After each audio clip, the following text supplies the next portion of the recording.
जनपद बांदा के बबेरू निवासी अखिल भारतीय यादव महासभा के यशस्वी प्रदेश अध्यक्ष देवराज यादव ने प्रेस कॉन्फ्रेंस बुलाकर लाइव सेशन के माध्यम से पिछड़ों के मसीहा, पिछड़ों के संविधान निर्माता, पूर्व मुख्यमंत्री बिहार मंडल कमीशन समिति के अध्यक्ष महानायक डॉक्टर वीपी मंडल साहब के कृतित्व व व्यक्तित्व पर प्रकाश डालते हुए समाज को नसीहत दी। समाज का हर जिम्मेदार व्यक्ति विवादित बयानबाजी से बचे। वर्तमान समय में यादव समाज की बढ़ती लोकप्रियता से आहत सबका यादव समाज बार बार उपेक्षित कराकर उकसाने का प्रयास कर रहे हैं। ऐसे धैर्य व अनुशासन में रहें, आपसी विवाद से बचें।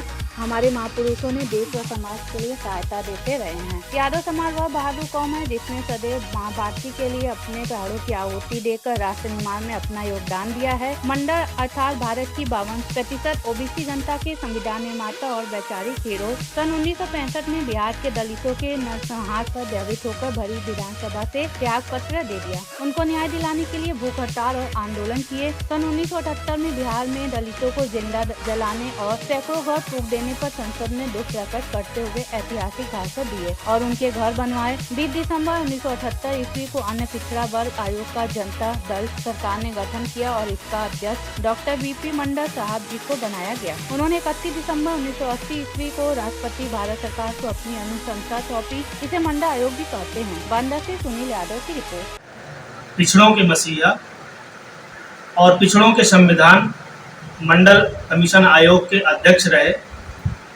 पूज्य वीपी मंडल जी का कल परिनिर्वाण दिवस है, जिनके जीवन पर आधारित विचार गोष्ठी का आयोजन उत्तर प्रदेश के समस्त जनपदों में अखिल भारतीय यादव महासभा उत्तर प्रदेश के निर्देशानुसार माननीय राष्ट्रीय अध्यक्ष रामानंद यादव जी के निर्देशन पर सभी जनपदों में परिनिर्वाण दिवस जनपद के सभी जिलाध्यक्षों के द्वारा आयोजित किया जाना है।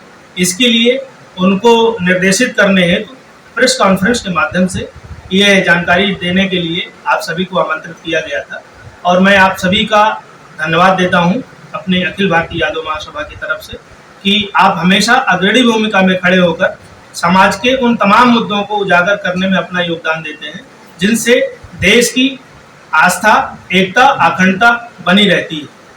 कल देश के ऐसे पुरोधा का परिनिर्वाण दिवस है जिन्होंने जीवन समर्पित देकर अपने मुख्यमंत्री पद से इस्तीफा देकर, क्योंकि वो बिहार के पूर्व मुख्यमंत्री भी रहे हैं, उन्होंने बैकवर्ड आरक्षण की जो लड़ाई लड़ी और उस पर जो सफलता उन्होंने पाई, ये देश के लिए, देश के पिछड़ों के लिए, देश की आम जनमानस के लिए अविस्मरणीय है और उनके योगदान को हम सभी लोग कभी नहीं भूल सकते। ऐसे पुरोधा, ऐसे महानायक, ऐसे अपने पूर्वजों के प्रति हम सभी को नमन करना चाहिए, सभी को याद करना चाहिए और उनके जीवन से प्रेरणा लेनी चाहिए। ऐसे प्रेरणा स्रोत महापुरुषों का हमेशा जो है जन्म जयंती और पुण्यतिथि, परिनिर्वाण दिवस आयोजित करना चाहिए, जिससे समाज में एकता, नैतिकता, भाईचारा कायम हो। समाज विभिन्न परिस्थितियों में अपने आप को चलाता है और जब ऐसा माहौल जहां चल रहा हो जिसमें किसी भी बड़े व्यक्ति के द्वारा निकली हुई मुंह से आवाज एक बड़े विवाद का कारण बन जाती है, ऐसे में हम सभी लोगों का एक नैतिक दायित्व बनता है। हमारे देश के तमाम महापुरुषों ने देश में शहादत और कुर्बानी देकर देश की एकता, अखंडता को जो स्वरूप दिया था, आज वो विचलित होता सा दिखाई दे रहा है। मैं सभी देशवासियों से, खास तौर से अपने यादव समाज से ये अनुरोध करता हूँ कि सभी लोग विवादित बयानबाजी से बचें और अपने उन महापुरुषों को याद करें। यादव कौम वो कौम है जिसने देश की विभिन्न परिस्थितियों में अग्रणी भूमिका पर खड़े होकर शहादत देने का काम किया है।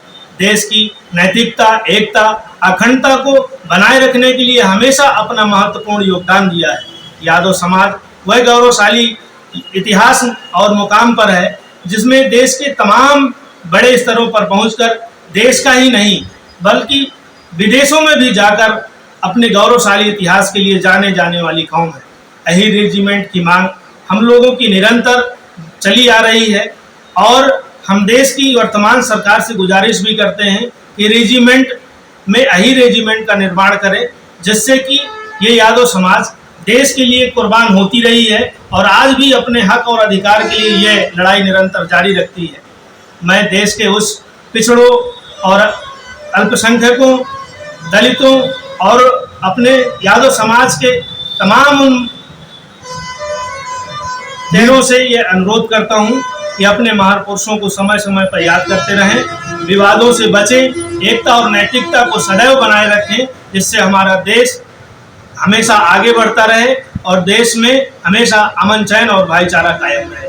इसी के लिए प्रेस कॉन्फ्रेंस हमने आज बुलवाई थी। आप सभी लोग आए, बहुत बहुत शुक्रिया, बहुत बहुत धन्यवाद। जिनमें हजारों की भीड़ इकट्ठी होती है, उन कार्यक्रमों से लेकर के व्यक्तिगत जीवन तक कहीं भी कोई ऐसा विवादित प्रकरण आज तक नहीं है। ये भी एक अपने आप में एक बड़ी बात है। सामाजिक संगठन चलाना, सामाजिक सौहार्द को बनाए रखना, ये आज के युग में बड़ी बात है। हर व्यक्ति राजनीति से प्रेरित है, राजनीति के विषय में कुछ जानता हो चाहे ना जानता हो, इतिहास भूगोल का पता हो चाहे ना पता हो, इंटरेस्ट रखता है, बोल देगा। बड़ी बात ये आज के युग में है। चाहता हर व्यक्ति अपनी बात को प्रखर रूप देना चाहता है, प्रखर रूप देना चाहता है।